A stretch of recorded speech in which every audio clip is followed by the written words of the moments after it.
Hey guys, welcome back. In this video, I'm gonna show you how to add Instagram link to Facebook.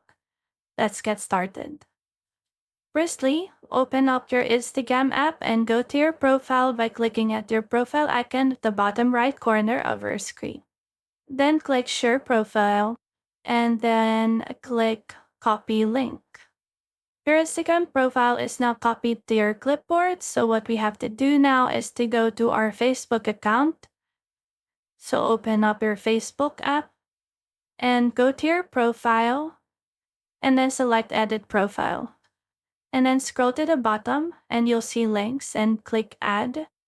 And then click Add Social Link. Select Instagram as a platform. And in the username text field, paste the copied Instagram link. And then from here, what you have to do is to delete everything else in that link except this part.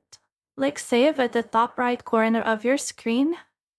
And once you go back to your profile, you'll see that there is now an Instagram link under your name. So that's how you can add your Instagram link to Facebook.